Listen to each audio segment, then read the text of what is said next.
Good morning বন্ধুরা, Banasree cooking হাবে আপনাদেরকে স্বাগত। লাল ঝোল, সেটা চিকেনের হোক বা মটনের, এটা বাঙালিদের কাছে বেশ একটা প্রিয় পদ বলাই যেতে পারে। গরম ধোয়া ওঠা ভাতের সাথে চিকেনের লাল ঝোল খেতে বেশ ভালো লাগে, তবে এটা রুটির সাথে খেতেও মন্দ লাগে না। তাই বড় বড় করে আলু দিয়ে আজকে বানিয়ে নিয়েছি চিকেনের একেবারে লাল ঝোল। সহজ এবং ঘরোয়া মশলা, কোনো উল্টোপাল্টা মশলা ব্যবহার না করে একেবারে সহজভাবে আমি এই ঝোলটা রান্না করা দেখিয়েছি। সঠিক পদ্ধতিতে রান্না করলে এই ঝোলটা খেতে ভীষণ ভালো হয়। এখানে নিয়েছি কয়েকটা বড় বড় করে কেটে রাখা আলু। এক একটা আলুকে দুভাগ করে নিয়েছি। এই আলুগুলোকে প্রথমে লালচে করে ভেজে নিতে হবে, আর ভেজে নেওয়ার সময় একটু ঢাকা দিয়ে ভেজে নিলেই ভালো হয়, তাহলে আলুটা একটু ভিতর থেকে সিদ্ধও হয়ে যায়। দেখুন একটু লালচে হয়ে গেছে, এরকম হালকা যখন লালচে হয়ে আসবে তখন এগুলোকে তুলে নিয়েছি। আর তেলটা এখানে আমি প্রথমেই হাফ কাপ পরিমাণ দিয়ে নিয়েছিলাম। এর সাথে 4টে মতন মিডিয়াম সাইজের পেঁয়াজকে কেটে ভেজে নেব। অবশ্যই এখানে আমি 600 গ্রাম পরিমাণ মাংসের জন্য এই রান্নাটা দেখাচ্ছি। আপনারা বেশি চাইলে সেক্ষেত্রে পেঁয়াজের ব্যবহারটাও একটু বেশি করে নিতে হবে। দেখুন পেঁয়াজগুলো যখন এরকম একটু ভাজা ভাজা হয়ে আসবে তখন এর মধ্যে 2 টেবিল চামচ বড় চামচের আদা এবং রসুন বাটা দিয়ে দিয়েছি। অবশ্যই এটা একটু বেশি করে দিতে হবে, তাহলে খেতে বেশ ভালো লাগে। মশলাটা যখন কষা হয়ে আসবে, দেখুন একটু সময় নিয়ে মশলাটাকে কষে নিতে হবে। মশলাটা যখন মোটামুটি 60% মতো কষা হয়ে আসবে তখন চিকেনগুলোকে দিয়ে দিতে হবে। আমি সামান্য একটু হলুদ মাখিয়ে চিকেনগুলো রেখে দিয়েছিলাম যাতে এর কাঁচা গন্ধটা চলে যায়। আর কিছু এর মধ্যে ম্যারিনেট করিনি, সিম্পলভাবে চিকেনটাকে হলুদ মাখিয়ে একটু রেখেছিলাম। তারপর এই মশলার সাথে ভালোভাবে কষিয়ে নিতে হবে। এই কষানোটাই একটু বেশ সময় ধরে করতে হবে, যত সময় ধরে কষাবে তত খেতে ভালো লাগবে।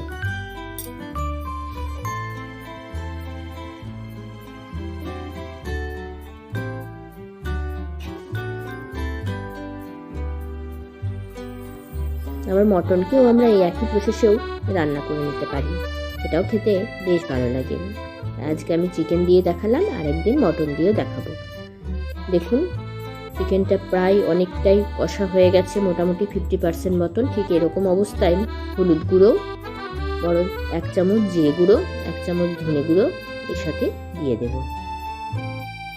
এই সমস্ত কিছুকে দিয়ে তার সাথে দিয়ে দিয়েছি অবশ্যই কাশ্মীরি লঙ্কার গুঁড়ো। এটাতে কালারটা বেশ ভালো আসবে, এটা দিলেই তবেই ঝোলটার রং লাল হবে।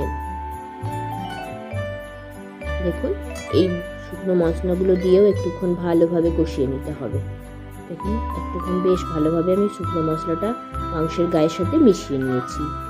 ঠিক যখন মিশে আসবে আর তলায় যখন একটু লেগে লেগে আসবে তখন এই টমেটো বাটা, বড় সাইজের একটা টমেটোকে নিয়ে আমি মিক্সিতে পেস্ট করে নিয়েছিলাম। এই টমেটো বাটাটা দিয়ে মাংসটা কষলে শুকনো মশলাটা পুড়ে যাবার ভয় থাকে না।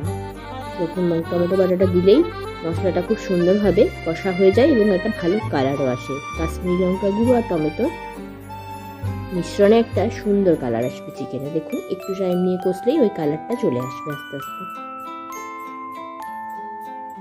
বললাম একদম ঘরোয়া মশলা দিয়ে দেখিয়েছি, কোনো উল্টোপাল্টা মশলার ব্যবহার এখানে করিনি।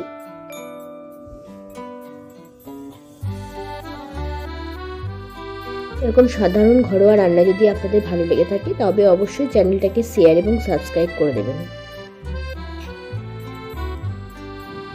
আর ভেজে রাখা আলুগুলো এর সাথে দিয়ে দিয়েছি, তার সাথে দিয়ে দিয়েছি কয়েকটা কাঁচা লঙ্কা। ঝালের পরিমাণ বেশি খেতে চাইলে অবশ্যই লঙ্কার পরিমাণটা বাড়িয়ে নিতে পারেন। আবারও তাই এখানে 15 মিনিট মতো আবারও কষিয়ে নিতে হবে। কষানো হতে হতে মাঝখানে স্বাদ অনুযায়ী লবণ এবং স্বাদ অনুযায়ী চিনি ব্যবহারটা করেছি। চিনি এবং লবণ দিলে মাংস থেকে একটু জল বেরোয়, আর যে জলটাতে মাংসটা খুব সুন্দরভাবে কষাও হয়ে যায়।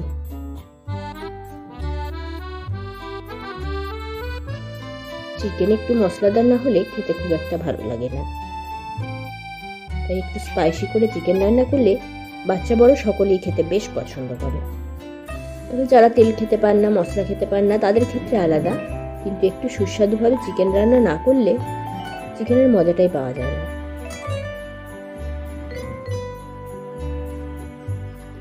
দেখুন কত সুন্দর একটা কালার চলে এসেছে। ঠিক এরকম যখন হয়ে আসবে তখন এর মধ্যে অবশ্যই গরম জল ব্যবহার করবেন। ঝোল রান্না করতে গেলে গরম জলটা দিলে স্বাদটা খুব ভালো হয়। চিকেনগুলো ডুবে যাওয়ার মতন আমি এখানে জল দিয়েছি, কিন্তু সবটাই গরম জল দিয়েছি। দেখুন গরম জল দিয়ে এটাকে বেশ কিছুক্ষণ ফুটিয়ে নিতে হবে। চাইলে এখানে একটু ঢাকা দিয়েও ধিমে আঁচেও মিনিট 10 রেখে দিতে পারেন।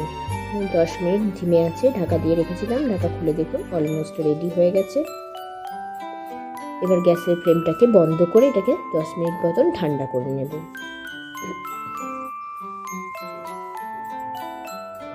একটু ঠান্ডা হয়ে গেলে এর ওপর থেকে একটু ধনেপাতা কুচি দিয়ে দিতে হবে।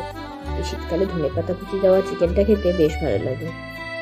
দেখুন এরপরে সুন্দরভাবে সার্ভ করে নিয়েছি গরম ধোয়া ওঠা ভাতের সাথে লাল চিকেনের ঝোল। নমস্কার বন্ধুরা, ভালো থাকবেন।